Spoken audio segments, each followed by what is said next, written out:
Hello, it's Karen Degenhardt. It's May 19th, 2018, and I'm getting more excited about doing more videos, probably just kind of blogs and talking and sharing information that appeals to me at the time.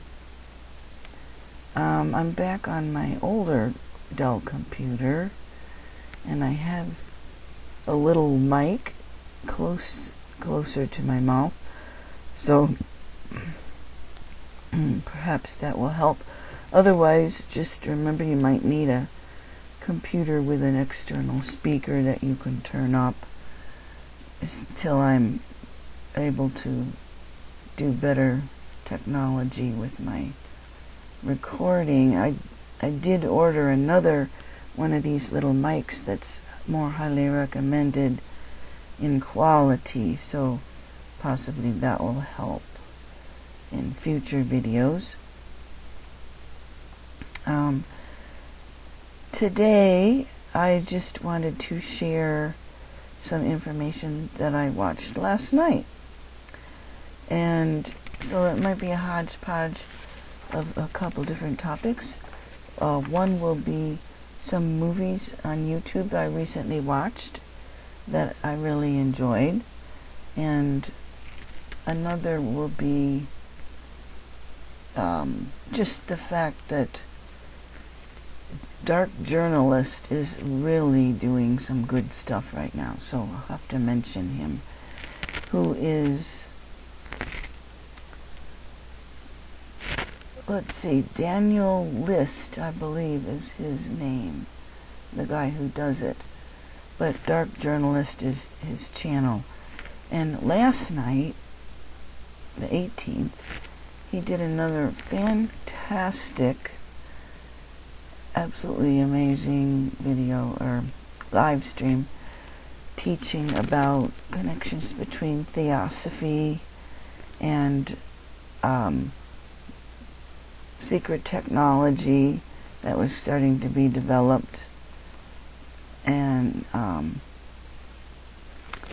what else? He blends so many in history. There's a lot of things about American history, and Henry Wallace, who was a vice president and then would have possibly been president, but kind of a last minute coup happened and he ended up not being the running mate for FDR's last term.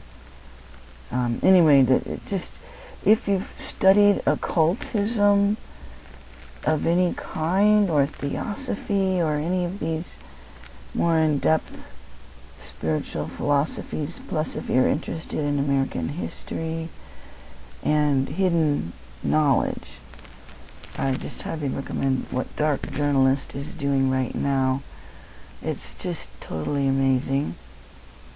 If you're into that and you have been searching your whole life, you can identify with how he's putting the clues together, including connections to Trump and his uncle, who has connections to these insiders with secret technology, and just amazing stuff. I mean, they ought to teach it in American history class or something, just to give people some true perspective on hidden things going on.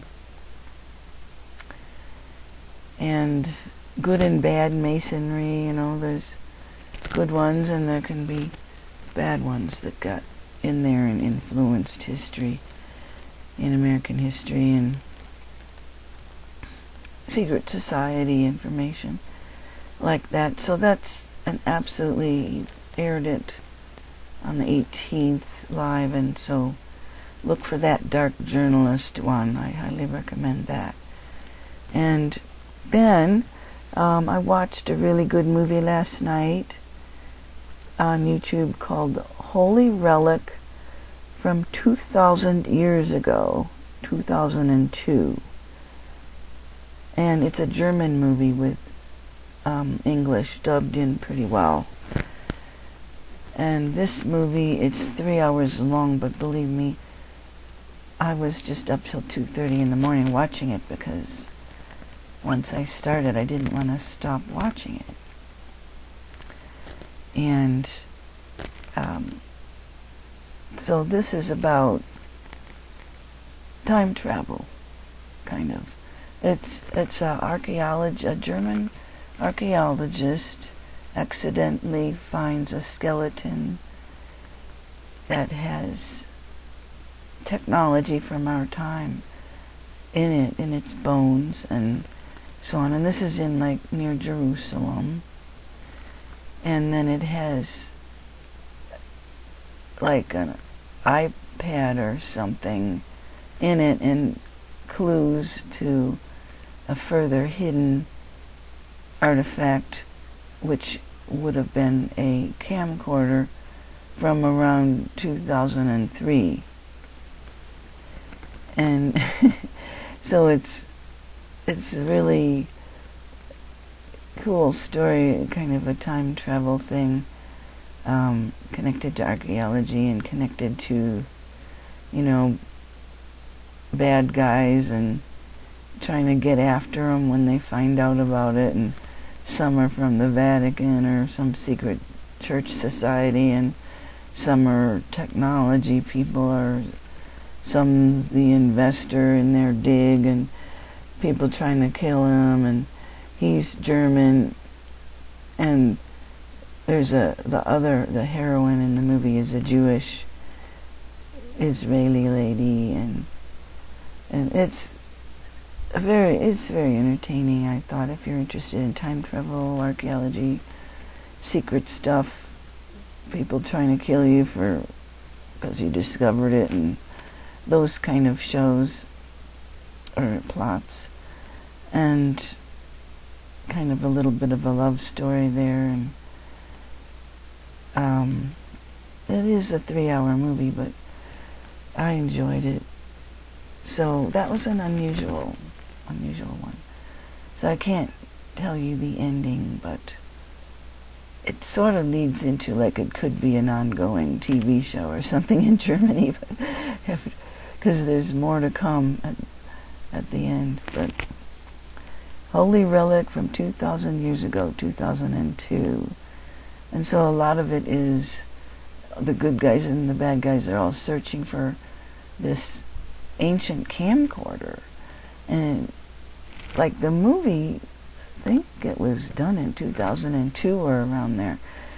So, but the camcorder was supposedly not invented till 2003, and it was one of the first ones that you could plug into a computer, so that maybe the hard drive could last inside it for 2,000 years if it was protected good enough.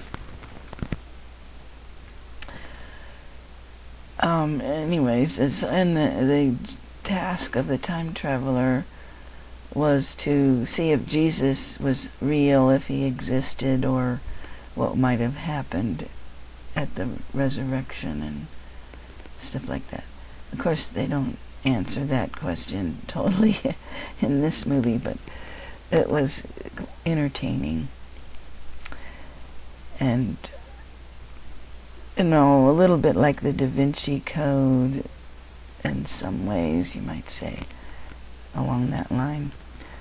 So that's just, I think you could find it if you just plug in the title. The channel, the guy's name is ALLMALTZ, who uploaded it. Never heard of that person before either. So, okay, you'll notice the lighting is different.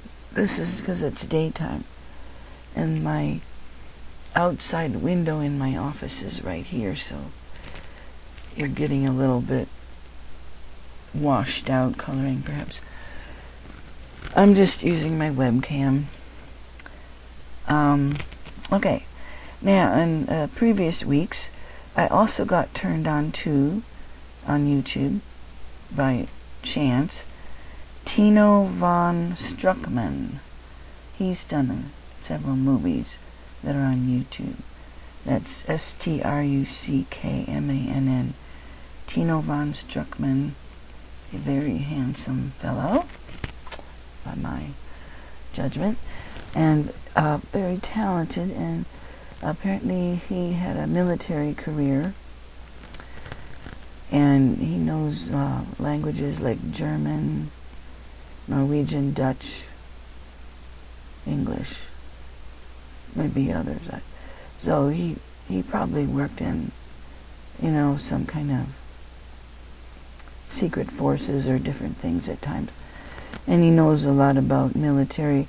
So his movies are often using his knowledge. So he's done a couple movies on World War II issues. And one is called Brothers' War. And also it'll come up in German or other languages and with slightly different titles in another language. So it might be tricky to find it at first. But I believe it's Brothers' War is the main words to look for. Tino von Struckmann is his name, and so he became a movie maker producer after his military career ended. And he does interesting ones that are kind of like from the perspective of, say, a disillusioned SS officer. It was The Star, because it's like showing how nobody likes war, I guess. But the Brothers' War movie is taking place on the Eastern Front when it's getting more obvious Germany is going to lose there and be defeated by the Russians. And there's also an English officer in the story, and both of them are captured by the Russians. And the Russians are like just assassinating their prisoners. But they magically did not assassinate. Well, I shouldn't tell you that. It might ruin part of it for you. But our two heroes survive. And somehow it's because they're both Freemasons. Even though one is an SS officer and one in German, and one is an English officer. And they're both finding out things that the Russians are doing, atrocities, murdering Polish leadership and so on, because the Russians plan to take over Poland and at least parts of Germany or something. And so they try to escape to warn people, warn the Allies. But anyway, I'm not going to say anything more than that. It probably gave away too much already. But I think it's beautifully filmed. It has very nice music, lots of neat close-ups, really good true story, because it's based on true things that happened. Maybe a mishmash put together, but it's an authentic kind of war story with a different slant. And if you're interested in secret society things like Freemasonry and how that might cross the boundaries of political situations at times, that might interest you. So I highly recommend him. And then he's got another movie on Normandy, about Normandy. And again, the authenticity is amazing. The little details on the jeeps or the canteens or whatever are totally mind-blowing. Oh, I can't believe it's 14 minutes already. I'll try not to go too long, but well, while I have something to say it, I guess. Yeah, and there's one thing interesting in that Normandy movie, which I think the name is just Normandy, but you probably can find it under Tino von Struckmann's movies. They have the Americans coming in on D-Day wearing a yin-yang patch on their uniforms, and I'm going, I wonder if that's authentic or like a little joke that he put in there, yin yang is supposed to be. I guess you know what it is. It's that round symbol with the dark and the light mixed. And so it's like, what might that mean on a military patch, if maybe he made that up for some secret symbolism? Because obviously he studied some secret society information. And in Masonry they have the checkerboard square, the dark and the light, the black and the white, and the opposites. And again, strangely, the movie is from the point of view of an SS officer who had been on the front, and then he's put near where D-Day is going to happen, and he's going, God, you're not prepared for anything. You don't know what's going to happen. And the only thing I didn't like about that one was that the girlfriend he has that he wants to marry, the romantic interest, has such big fake lips. I just didn't like that part. Just, with red lipstick and very a little exaggerated on the lips. That's the only thing that seemed kind of weird about it. But and here's a guy with integrity for the German side telling them, look, you're not prepared for anything here, and I've been in battle and you guys aren't ready, and you've got your last teenage soldiers guarding Normandy or whatever. And so he puts in, again, historical things that are kind of, in the end, anti-war in a sense, because even the bad guys are good guys in a way, and they're suffering too, and all this stuff, which maybe couldn't have been done till years later, and a different perspective, because he knows all these other languages and probably has connections and experience over there. So Tino von Struckmann, very interesting movies, very well done. Just hit upon that by chance on a YouTube thing that popped up. So, I think that's probably enough. The thing that takes the longest is actually rendering and downloading or uploading these videos. So, I'll probably just end that one for today, and I'll just promise that I know a lot of stuff because I'm reading, listening to YouTube. I find out stuff that even in little snippets of information I can share that might interest some of you. And plus I have a theology degree, and I have a lot of education in certain things, so that opened me up to even further investigating in-depth things. Okay, so that'll be all for today. Bye. I just have to turn it off.